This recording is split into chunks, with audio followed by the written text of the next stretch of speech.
Hello guys, ഞാൻ Aljo Ellis അൻജോയുടെ പുതിയൊരു വീഡിയോയിലേക്ക് ഏവർക്കും സ്വാഗതം. ഒരു കച്ചവടം നടക്കാൻ വേണ്ടിയാണെങ്കിൽ പോലും ഒരാളെ നമ്മൾ തെറ്റായ കാര്യങ്ങൾ പറഞ്ഞു കൊടുക്കുമ്പോൾ നമ്മളത് തിരുത്തി കൊടുക്കുക എന്നുള്ളത് ശരിയായ ഒരു കാര്യമാണ് അല്ലേ. അപ്പം ഞാൻ കഴിഞ്ഞ ദിവസം ഇൻസ്റ്റഗ്രാമിൽ ഒരു വീഡിയോ കണ്ടു. അപ്പം നമ്മുടെ UAE ദുബായിൽ ഒരു റിയൽ എസ്റ്റേറ്റ് ബ്രോക്കറാണ് എന്നാണ് എനിക്ക് തോന്നുന്നത്. അപ്പം ഞാൻ റീല് കണ്ടതിൽ നിന്ന് എനിക്ക് മനസ്സിലാക്കാൻ സാധിച്ചത്, ഒരു 20 ലക്ഷം രൂപ ഇൻവെസ്റ്റ് ചെയ്ത് കഴിഞ്ഞാൽ, അവിടെ ഒരു അപ്പാർട്ട്മെൻറ്റ് നമ്മൾ സ്വന്തമാക്കി കഴിഞ്ഞാൽ 1,20,000 രൂപ നമുക്ക് മാസം റെൻ്റൽ ഇൻകം ഉണ്ടാക്കാമെന്നും, അതേപോലെ തന്നെ അതിൽ നിന്ന് 50,000 രൂപ നമുക്ക് ഈ പറഞ്ഞ ലോണിലേക്ക്, നമ്മൾ ഈ 20 ലക്ഷം രൂപ ഡൗൺ പേയ്മെൻറ്റ് കൊടുക്കുന്നതാണ് കേട്ടോ. അപ്പം ബാക്കി അതിന് ലോൺ ഉണ്ടാവും. സോ അതുകൊണ്ട് തന്നെ അതിന് നമ്മൾ ബാക്കി വരുന്ന 50,000 രൂപ നിങ്ങൾ മന്ത്ലി EMI അടയ്ക്കുകയും ചെയ്താൽ ബാക്കി നമുക്ക് 70,000 രൂപ നിങ്ങൾക്ക് പെർ മന്ത് റെൻ്റൽ ഇൻകം നിങ്ങൾക്ക് ലാഭമായിട്ട് ഉണ്ടാക്കാം എന്നുള്ള ഒരു വീഡിയോ ആണ് ഞാൻ കണ്ടത്. അപ്പം നമ്മൾ ഇതിനകത്തേക്ക് ഡീറ്റെയിൽഡ് ആയിട്ട് പോകുന്നതിന് മുമ്പ് നമ്മൾ ആ വീഡിയോ ഒന്ന് ജസ്റ്റ് ആദ്യമേ ഒന്ന് കാണണമല്ലോ. ജസ്റ്റ് ഞാൻ ആ വീഡിയോ നിങ്ങളൊന്ന് കാണിക്കാം, നിങ്ങളതൊന്ന് കണ്ടു നോക്കുക, എന്നിട്ട് നമ്മൾ അതിനെ ഒന്ന് വിലയിരുത്തുന്നതായിരിക്കും. അതിനുശേഷം നിങ്ങളുടെ 20 ലക്ഷം രൂപ ഉണ്ടെങ്കിൽ നിങ്ങൾ ദുബായിൽ ഇൻവെസ്റ്റ് ഒന്നും ചെയ്യരുത്, അല്ലെങ്കിൽ ഒരു അപ്പാർട്ട്മെന്റ് ഒന്നും വാങ്ങുകയൊന്നും ചെയ്യരുത്. അതിന് പകരം കുറച്ച് സ്വർണം മേടിച്ചിട്ട് തലമാട്ടി വെച്ച് കിടന്നുറങ്ങുക, അല്ലെങ്കിൽ കുറച്ച് സ്റ്റോക്സ് മേടിച്ചിട്ട് സ്റ്റോക്കിൽ ഇൻവെസ്റ്റ് ചെയ്തിട്ട് അതെന്താന്ന് ഓർത്തിട്ട് പണ്ടാരം അടിക്കും ടെൻഷൻ അടിച്ചിരിക്കുക. അതുമല്ല എങ്കിൽ നാട്ടിലൊരു താറ് മേടിക്കുക, വർഷം അതിന് ഇൻഷുറൻസും ഒരു സർവീസിങ്ങും ഒക്കെ ആയിട്ട് 1 ലക്ഷം രൂപ കളാം. എന്നിട്ടൊരു 3 വർഷം കഴിയുമ്പോഴത്തേന് അതൊരു 10 ലക്ഷം രൂപയ്ക്ക് തലേന്ന് ഒഴിക്കും. ഒരു 70,000 രൂപ ഉണ്ടാക്കാൻ പറ്റുന്ന പരിപാടി ഞാൻ പറഞ്ഞുതരാം. 20 ലക്ഷം രൂപ 20 ലക്ഷം രൂപ ഉണ്ടെങ്കിൽ എൻ്റെ ഈ ഇരിക്കുന്ന അപ്പാർട്ട്മെന്റ് നിങ്ങൾക്ക് ഇപ്പോൾ എടുക്കാൻ പറ്റും. ബാക്കിയുള്ള ഇതിൻ്റെ പേയ്മെൻറ്റ് നമ്മൾ നാട്ടിൽ ഫോണിനും വണ്ടിക്കും ഒക്കെ EMI അടച്ചു പോകത്തില്ലേ, അതേ സെറ്റപ്പിൽ തന്നെ EMI അടച്ചു പോകാൻ പറ്റും. ഇതിനൊരു മാസം EMI വരുമ്പോൾ ഏകദേശം ഒരു 50,000 രൂപ, നാട്ടിൽ 50,000 രൂപ വരും. ഇതിന് ഒരു മാസത്തെ റെൻ്റൽ, ഇതിൻ്റെ അപ്പുറത്തെ ഉള്ള ഫ്ലാറ്റിന് ഒരു മാസത്തെ റെൻ്റൽ കിട്ടുന്ന 1,30,000 രൂപ. അപ്പോൾ നമുക്ക് ഉറപ്പായിട്ട് ഒരു 1,20,000 രൂപ റെൻ്റൽ കിട്ടും. ഓക്കെ, ഒരു 1,20,000 രൂപ റെൻ്റൽ കിട്ടുന്ന ഇതിനകത്ത് നിന്ന് നമ്മുടെ EMI ഒരു 50,000 രൂപ പോയി കഴിഞ്ഞാൽ ബാക്കി 70,000 രൂപ 70,000 രൂപ നമ്മുടെ പോക്കറ്റിൽ ഇരിക്കും. 20,000 രൂപ ഇൻവെസ്റ്റ് ചെയ്യും. മനസ്സിലായി? 500 യൂണിറ്റ് ഉണ്ടായിരുന്നു ടോട്ടൽ. ഇപ്പോൾ 2 യൂണിറ്റ് എൻ്റെ കയ്യിൽ ഇരിപ്പുണ്ട്. വിളിച്ച ആർക്കെങ്കിലും ഞാൻ തരാം. പിന്നെ ഗോൾഡിൽ, സ്റ്റോക്കിൽ, പിന്നെ അതുപോലെ തന്നെ താറെടുക്കാൻ നിങ്ങളുടെ ആരെങ്കിലും ഫ്രണ്ട്സ് ഉണ്ടെങ്കിൽ അവർക്ക് നിങ്ങൾ ഷെയർ ചെയ്ത് കൊടുക്കും. പിന്നെ പ്രോപ്പർട്ടി എടുക്കുന്നവർ നിങ്ങൾ ഓൾറെഡി തന്നെ ഷെയർ ആയി കൊടുക്കും. അല്ലെങ്കിൽ വേണ്ട, നിങ്ങളൊരു താറ് തന്നെ പോയി പോകും. അപ്പോൾ എനിക്ക് ഈ വീഡിയോ കണ്ടതിൽ നിന്ന് മനസ്സിലായത്, ആൾ പറയുന്നത് നമ്മൾ ഗോൾഡിലോ സ്റ്റോക്സിലോ ഒന്നും ഇൻവെസ്റ്റ് ചെയ്യരുത്, അതിനേക്കാളും ബെറ്റർ ആയിട്ടുള്ള ഒരു ഓപ്പർച്യൂണിറ്റി. ആൾ ഇൻവെസ്റ്റ് ചെയ്യരുതെന്നല്ല പറയുന്നത്, അതിനകത്തൊക്കെ ഇൻവെസ്റ്റ് ചെയ്യുന്നതിനേക്കാൾ കൂടുതൽ ബെറ്റർ ആയിട്ടുള്ള ഒരു ഇൻവെസ്റ്റ്മെൻറ്റ് ഓപ്പർച്യൂണിറ്റിയാണ് ദുബായിൽ റിയൽ എസ്റ്റേറ്റിൽ ഇൻവെസ്റ്റ് ചെയ്യുന്നതെന്നുള്ളതാണ്. അപ്പം സ്വാഭാവികമായിട്ടും നമ്മളിവിടെ ഒരു കാര്യം ചിന്തിക്കേണ്ടതായിട്ടുണ്ട്. ഗോൾഡ് എന്ന് പറയുന്നത്, ഇതിനകത്ത് എനിക്ക് താറ് വാങ്ങുന്നതിനോട് ആൾ പറഞ്ഞതിനോട് ഞാൻ യോജിക്കുന്നുണ്ട്. നാട്ടിലൊരു താറ് വാങ്ങി വർഷം നിങ്ങൾ ഇൻഷുറൻസും അതിന് വേണ്ടി വരുന്ന മറ്റ് മെയിൻ്റനൻസ് ചാർജും ഒക്കെ കൊടുക്കുന്നത് നഷ്ടമാണ്. അതൊരിക്കലും നമുക്കൊരു അസറ്റായിട്ട് പരിഗണിക്കാൻ പറ്റത്തില്ല. പക്ഷേ നമ്മൾ ഗോൾഡോ സ്റ്റോക്സോ വാങ്ങി വെക്കുന്നതിനകത്ത് എന്താണ് ഈ പറഞ്ഞ ആൾ കാണുന്ന കുറ്റമെന്ന് എനിക്ക് മനസ്സിലാവുന്നില്ല. ഗോൾഡ് എന്ന് പറയുന്ന സാധനം ഇതുവരെയുള്ള ലോകത്തെ ചരിത്രം എടുത്ത് നോക്കിയാൽ എല്ലാ കാലവും, പൗരാണിക കാലം തൊട്ട് വളരെ വാല്യുബിൾ ആയിട്ടുള്ള, പ്രഷ്യസ് ആയിട്ടുള്ള ഒരു മെറ്റലാണ് ഗോൾഡ്. സോ ആ മെറ്റലിനെ എങ്ങനെ അതിൽ നിന്ന് നമ്മൾ ഈ കഴിഞ്ഞ ഒരു 2-3 വർഷത്തെ ഗോൾഡിൻ്റെ റിട്ടേൺ തന്നെ നോക്കിക്കഴിഞ്ഞാൽ ഹ്യൂജ് ആയിട്ടുള്ള ഒരു റിട്ടേൺ ആണ്. ഇപ്പം നിങ്ങൾക്ക് ഈ സ്ക്രീനിൽ കാണാം ഗോൾഡിൻ്റെ കഴിഞ്ഞ കുറേ നാളത്തെ ഒരു പെർഫോമൻസ്. സോ ഇങ്ങനെ നല്ല രീതിയിൽ പെർഫോം ചെയ്യുന്ന ഒരു അസറ്റ് ക്ലാസ്സിനെ എങ്ങനെ മോശമായിട്ട് ചിത്രീകരിക്കാൻ സാധിക്കുന്നു എന്നും എനിക്ക് മനസ്സിലാവുന്നില്ല. അപ്പോൾ ഗോൾഡിൻ്റെ ഒരു പ്രത്യേകത എന്താ? ലോകത്ത് എന്ത് തരത്തിലുള്ള അൺസർട്ടനിറ്റി ഉണ്ടാകുന്ന സമയത്തും ഗോൾഡിൻ്റെ പ്രൈസ് കൂടും. എപ്പോഴും നിങ്ങൾ സ്റ്റോക്ക് മാർക്കറ്റിലോ മറ്റേതൊരു സ്ഥലത്തോ ഇൻവെസ്റ്റ് ചെയ്യുന്ന സമയത്ത് നിങ്ങളുടെ കയ്യിൽ മസ്റ്റായിട്ട് ഉണ്ടാവേണ്ട ഒരു ഇൻവെസ്റ്റ്മെൻറ്റ് കാറ്റഗറിയാണ് ഗോൾഡ്. ഇപ്പോൾ നമുക്ക് എല്ലാവർക്കും അറിയാം, ലോകം യുദ്ധത്തിൻ്റെ ഒരു ഭീതിയിലാണ് അല്ലേ.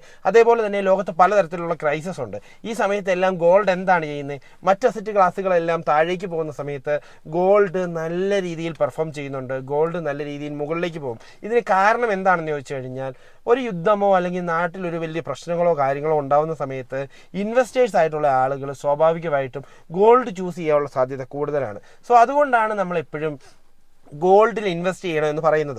അപ്പോൾ ഈ ഗോൾഡിനകത്ത് ഇൻവെസ്റ്റ് ചെയ്ത് നമ്മളെപ്പോഴും പണക്കാരനായിട്ട് ഇരിക്കണമെന്നൊന്നും അല്ല ഞാൻ പറയുന്നത്. പക്ഷേ നമ്മൾ ഇൻവെസ്റ്റ്മെൻറ്റ് എന്നുള്ള കാര്യം നമ്മുടെ ലൈഫിൽ നമ്മൾ എടുത്തിട്ടുണ്ടെങ്കിൽ, നമ്മൾ അതിനുവേണ്ടി സമയം സ്പെൻഡ് ചെയ്യുന്നുണ്ടെങ്കിൽ, നമ്മുടെ കയ്യിലിരിക്കുന്ന പണം അതിനുവേണ്ടി ഉപയോഗിക്കുന്നുണ്ടെങ്കിൽ, ഡെഫിനറ്റ്ലി നിങ്ങളുടെ ഇൻവെസ്റ്റ്മെൻറ്റിൻ്റെ ഒരു പോർഷൻ ഗോൾഡിൽ ഉണ്ടാവണം. അതേപോലെ തന്നെ ആൾ പറഞ്ഞ രണ്ടാമത്തെ ഒരു കാര്യമാണ് സ്റ്റോക്ക് മാർക്കറ്റിലെ ഇൻവെസ്റ്റ്മെന്റുകൾ. സ്റ്റോക്ക് മാർക്കറ്റിൽ നമ്മൾ ഈ കാണുന്നത് പോലെ തന്നെ നഷ്ടങ്ങൾ മാത്രം തരുന്ന ഇൻവെസ്റ്റ്മെന്റ് മെത്തേഡുകൾ മാത്രമല്ല ഉള്ളത്. സ്റ്റോക്ക് മാർക്കറ്റിൽ പലതരമുള്ള ഇൻവെസ്റ്റ്മെന്റ് മെത്തേഡുകളുണ്ട്. സ്റ്റോക്ക് മാർക്കറ്റിൽ തന്നെ ഇൻട്രാഡേ ചെയ്യാം, സ്വിംഗ് ട്രേഡ് ചെയ്യാം, ലോങ് ടൈം ചെയ്യാം. ഈ ലോങ് ടൈം ഒക്കെ എടുത്ത് ചെയ്യുന്ന ആളുകൾക്ക് ഒരു റിസ്ക് ഒരു പരിധി വരെ അവർക്ക് കൺട്രോൾ ചെയ്യാനായിട്ട് പറ്റും. എല്ലാ ദിവസവും പോയി ലോങ് ടൈം എടുക്കുന്ന ഇൻവെസ്റ്റ്മെന്റ് ചെയ്യുന്ന ആളുകൾ സ്റ്റോക്സ് നോക്കിക്കൊണ്ടല്ല ഇരിക്കുന്നത്. പ്രോപ്പറായിട്ടുള്ള ഫണ്ടമെന്റൽ അനാലിസിസും ടെക്നിക്കൽ അനാലിസിസും നടത്തി നല്ലൊരു കമ്പനിയുടെ സ്റ്റോക്കുകൾ പിക്ക് ചെയ്ത് സ്റ്റോക്ക് നിങ്ങളുടെ കയ്യിൽ സ്റ്റോർ ചെയ്തിട്ടുണ്ടെങ്കിൽ നിങ്ങൾ ഈ റിയൽ എസ്റ്റേറ്റിൽ ഇൻവെസ്റ്റ് ചെയ്ത് ഈ പറഞ്ഞ ദുബായിലെ റിയൽ എസ്റ്റേറ്റിൽ ഇൻവെസ്റ്റ് ചെയ്ത് എടുക്കുന്നതിനേക്കാൾ നല്ല ലാഭ സാധ്യതകൾ നമുക്കുണ്ട്. പിന്നെ ഏതൊരു ഇൻവെസ്റ്റ്മെന്റ് മേഖലയിലാണെങ്കിലും നമുക്ക് നാളെ നഷ്ടങ്ങൾ ഉണ്ടാവാം. ഈ പറഞ്ഞ ദുബായിൽ എല്ലാവരും നാളെ ഫ്യൂച്ചറിൽ ഒത്തിരി ഗ്രോത്ത് ഉണ്ടാകുമെന്ന് പ്രതീക്ഷിക്കുന്ന, ഈവൻ ഞാനും പ്രതീക്ഷിക്കുന്നുണ്ട് ദുബായിക്ക് നല്ല ഗ്രോത്ത് ഉണ്ടാകുമെന്ന്. പക്ഷേ അവിടെ തന്നെ ഒരു കാര്യമുണ്ട്, നാളെ എന്തെങ്കിലും ഒരു നാച്ചുറൽ കലാമിറ്റിയോ എന്തെങ്കിലും ഒരു പ്രശ്നമോ ഈ പറഞ്ഞ ദുബായിലെ ഒരു സെക്ടറിൽ ഉണ്ടായി കഴിഞ്ഞാൽ സ്വാഭാവികമായിട്ടും അവിടുത്തെ റിയൽ എസ്റ്റേറ്റ് എന്ന് പറയുന്ന സംഭവം താഴെ പോകും. അതേപോലെ തന്നെ ആളുകളുടെ കയ്യിൽ പൈസ ഉണ്ടെങ്കിലാണ് ആ രാജ്യത്തേക്ക് ആളുകൾ വരുന്നതും അവിടെ സ്പെൻഡ് ചെയ്യാനും അവിടെ നിൽക്കാനും വേണ്ടി വിനോദസഞ്ചാരികൾ തയ്യാറാവുള്ളൂ. അതേപോലെ തന്നെ ആ രാജ്യത്ത് ഒത്തിരി ഓപ്പർച്യൂണിറ്റീസ് ഉള്ളത് കൊണ്ടാണ് ആ രാജ്യത്തേക്ക് ആളുകൾ ജോലിക്ക് വേണ്ടി വരുന്നത്. ഈ സാഹചര്യങ്ങൾക്കൊക്കെ എപ്പോൾ വേണമെങ്കിലും ചേഞ്ച് ഉണ്ടാവാം. ഗവൺമെന്റ് സൈഡിൽ നിന്ന് വരുന്ന ഒരു ചെറിയ പോളിസി ചേഞ്ചുകൾ കൊണ്ട് തന്നെ ഏത് നിമിഷവും എന്തും സംഭവിക്കാം. അതുകൊണ്ട് തന്നെ സ്വാഭാവികമായിട്ടും നമുക്ക് ഒരു അസറ്റ് ക്ലാസ്സിനെയും പൂർണ്ണമായിട്ടും ലാഭം എന്ന് വിചാരിക്കാനായിട്ട് പറ്റത്തില്ല. അപ്പോൾ ഒരിക്കലും നമ്മൾ ഈ ആൾ പറഞ്ഞതുപോലെ, ഇപ്പം ഈ വീഡിയോ കണ്ട ആൾ പറഞ്ഞതുപോലെ തന്നെ ഗോൾഡിൽ ഇൻവെസ്റ്റ് ചെയ്യുക. ഗോൾഡൊക്കെ അത്രമേൽ സേഫ് ആയിട്ടുള്ള ഒരു ഇൻവെസ്റ്റ്മെന്റ് മെത്തേഡാണ്. അതേപോലെ തന്നെ സ്റ്റോക്സിന്റെ കാര്യത്തിലേക്ക് വരുമ്പോൾ ലാഭനഷ്ട സാധ്യതകളുണ്ട്. പക്ഷേ എന്നിരുന്നാൽ പോലും അതിനെ നമ്മൾ മോശമായിട്ട് ചിത്രീകരിക്കുകയും റിയൽ എസ്റ്റേറ്റ് ഇൻവെസ്റ്റ്മെന്റ് മാത്രമാണ് എല്ലാ അർത്ഥത്തിലും നല്ലത് എന്ന് പറയുമ്പം അതൊരിക്കലും നമുക്ക് അങ്ങോട്ട് അംഗീകരിച്ചു കൊടുക്കാനായിട്ടുള്ള ഒരു ബുദ്ധിമുട്ടുണ്ട്. അതുകൊണ്ട് തന്നെയാണ് ഇന്നത്തെ വീഡിയോ ചെയ്യുന്നത്. ഇപ്പം നിങ്ങളുടെ കയ്യിൽ നാട്ടിൽ കുറേ ഇൻവെസ്റ്റ്മെന്റ്സ് ഉണ്ട്, നിങ്ങൾ പല സ്ഥലത്തും ഇൻവെസ്റ്റ് ചെയ്തു, നല്ല രീതിയിൽ റിട്ടേൺസ് ഒക്കെ എടുക്കുന്നുണ്ടെങ്കിൽ മേ ബി നിങ്ങൾക്ക് ഈ പറഞ്ഞ ദുബായിലുള്ള ഇൻവെസ്റ്റ്മെന്റ് കാറ്റഗറിയിലേക്ക് മാറി ചിന്തിക്കാം. ഈ പറഞ്ഞ ഒരു സ്ഥലത്തേക്ക് നിങ്ങൾ കുറച്ച് പൈസ നിങ്ങളുടെ കയ്യിൽ നിന്ന് ഇൻവെസ്റ്റ് ചെയ്ത് ഒരു റിയൽ എസ്റ്റേറ്റ് എടുക്കാം. പക്ഷേ ഇങ്ങനെയുള്ള വീഡിയോസ് കണ്ടതിൻ്റെ പേരിൽ മാത്രം പോയി നിങ്ങളുടെ കയ്യിലുള്ള നാട്ടിലുള്ള പൈസകൾ മൊത്തം കൊണ്ടുപോയി നിങ്ങൾ ഈ ദുബായിലുള്ള റിയൽ എസ്റ്റേറ്റിൽ ഇൻവെസ്റ്റ് ചെയ്യുന്നതിനോട് എനിക്ക് ഒരിക്കലും എനിക്ക് പേഴ്സണലി നോക്കുന്ന സമയത്ത് അതൊരിക്കലും ഒരു നല്ല തീരുമാനമായിട്ട് തോന്നാറില്ല. മറ്റൊരു ഇൻവെസ്റ്റ്മെന്റ് കാറ്റഗറിയേക്കാളും ഏറ്റവും നല്ലത് റിയൽ എസ്റ്റേറ്റ് ആണെന്ന് പറയുന്നതിനെ ഒരിക്കലും നമുക്ക് ജസ്റ്റിഫൈ ചെയ്യാനായിട്ട് പറ്റത്തില്ല. കുറേ കാലങ്ങൾക്ക് മുമ്പാണെങ്കിൽ റിയൽ എസ്റ്റേറ്റ് എന്ന് പറയുന്നതിന് നല്ല ബൂമിംഗ് ആയിട്ടുള്ള ഒരു സാധ്യത ഉണ്ടായിരുന്നു, നല്ല ബൂമിംഗ് ആയിട്ടുള്ള ഒരു മേഖലയായിരുന്നു റിയൽ എസ്റ്റേറ്റ്. പക്ഷേ ഇപ്പം പോകെ റിയൽ എസ്റ്റേറ്റിന്റെ മേഖല സാധ്യതകൾ ഇപ്പം കുറഞ്ഞു വരുന്നു. പക്ഷേ ഇനിയും ഫ്യൂച്ചറിലേക്ക് വീണ്ടും അതിന് സാധ്യതകളുണ്ട്. പിന്നെ ദുബായ് പോലെ അതിവേഗം വളർന്നുകൊണ്ടിരിക്കുന്ന ഒരു രാജ്യത്ത് റിയൽ എസ്റ്റേറ്റിന് സാധ്യതകളുണ്ട്. പക്ഷേ അത് അങ്ങനെ നോക്കുമ്പോൾ നമ്മുടെ ഇന്ത്യയും അതിവേഗം വളർന്നുകൊണ്ടിരിക്കുകയാണ്. ഇന്ത്യയിലും റിയൽ എസ്റ്റേറ്റ് ഓപ്പർച്യൂണിറ്റീസ് ഉണ്ട്. അപ്പോൾ ആള് പറഞ്ഞ ഈ ഒരു കാര്യത്തോട് എനിക്ക് ഈ സ്റ്റോക്കിനെയും ഗോൾഡിനെയും ആള് ഇങ്ങനെ ഇത് മോശമാണ് എന്ന് പറഞ്ഞതിനെ ഒട്ടും ജസ്റ്റിഫൈ ചെയ്യാൻ പറ്റാത്തത് കൊണ്ടാണ് ഞാൻ ഇങ്ങനെ ഒരു വീഡിയോയിലൂടെ ഇത് നിങ്ങളിലേക്ക് ഷെയർ ചെയ്യാനായിട്ട് ശ്രമിച്ചത്. ഞാനൊരു കാര്യം ചോദിക്കട്ടെ, ഇത്രയും പ്രോഫിറ്റബിൾ ആയിട്ടുള്ള ഒരു കാര്യമാണെങ്കിൽ ആൾക്ക് തന്നെ അത് ഇൻവെസ്റ്റ് ചെയ്തുകൂടെ? ഞാൻ ചോദിക്കട്ടെ, നമുക്ക് ഇത്രയും പ്രോഫിറ്റ് കിട്ടുന്ന ഒരു കാര്യം നിങ്ങൾ സപ്പോസ് ചിന്തിച്ച് നോക്കേണ്ട ഒരു കാര്യമാണ്. മന്ത്ലി 1,20,000 രൂപ നിങ്ങൾക്ക് കയ്യിൽ കിട്ടുമെങ്കിൽ അതിൽ നിന്ന് 50,000 രൂപ നമുക്ക് മാറ്റിവെച്ച 70,000 രൂപ നമുക്ക് പെർ മന്ത് കിട്ടുമെങ്കിൽ 10 മാസമാകുമ്പോൾ 7 ലക്ഷം രൂപയും ടോട്ടൽ ഒരു അറൗണ്ട് ഒരു 8,40,000 രൂപയോളം നമുക്ക് ഡെഫിനറ്റ്ലി അവിടുന്ന് പ്രോഫിറ്റ് ജനറേറ്റ് ചെയ്യാൻ പറ്റും. 10 വർഷം കൊണ്ട് നമുക്ക് എത്ര രൂപ ഉണ്ടാക്കാൻ പറ്റും? 84 ലക്ഷം രൂപ ഉണ്ടാക്കാൻ പറ്റും അല്ലേ? ഇത്രയും ഹ്യൂജ് ആയിട്ടുള്ള പ്രോഫിറ്റ് ഉണ്ടാക്കാനുള്ള ഒരു ഓപ്പർച്യൂണിറ്റി ഉണ്ടായിട്ട് ആൾ എന്തുകൊണ്ടാണ് ആ ഓപ്പർച്യൂണിറ്റി ചൂസ് ചെയ്യുന്നില്ല എന്ന് എനിക്ക് മനസ്സിലാവുന്നില്ല. നമ്മൾ അത് മറ്റൊരാൾക്ക് വേണ്ടി അത് പറഞ്ഞു കൊടുത്ത് ആളെ ഇവിടെ സമയം വേസ്റ്റ് ചെയ്യുന്നതിനാ ലോൺ എടുത്തിട്ടോ അല്ലെങ്കിൽ മറ്റൊരു പലരുടെ കയ്യിൽ നിന്ന് പൈസ സംബന്ധിച്ചിട്ടോ അല്ലെങ്കിൽ പങ്കാളികൾ പാർട്ട്നേഴ്സ് കൂടിയൊക്കെ അത് വാങ്ങാമല്ലോ, എന്നിട്ട് ഇത്രയും പ്രോഫിറ്റ് പുള്ളിക്ക് എടുക്കത്തില്ലേ? അപ്പോൾ അതിനെ നമുക്ക് ഒരിക്കലും അങ്ങനെ ആളുകൾക്ക് കൊടുത്ത് പുള്ളിക്ക് അവിടെ ബ്രോക്കർ കമ്മീഷൻ വാങ്ങുക എന്നുള്ള ഒരു ലക്ഷ്യത്തോടെ മറ്റ് ഇൻവെസ്റ്റ്മെന്റ് ക്ലാസ്സുകളെ എല്ലാം മോശം എന്നുള്ള രീതിയിൽ ചിത്രീകരിക്കുമ്പം അതിനെ നമുക്ക് ഒരിക്കലും ജസ്റ്റിഫൈ ചെയ്യാനായിട്ട് പറ്റത്തില്ല. ഞാൻ ഈ ആളുടെ തന്നെ പല വീഡിയോസ് ഇതിനു മുമ്പുള്ള എടുത്ത് കണ്ടു.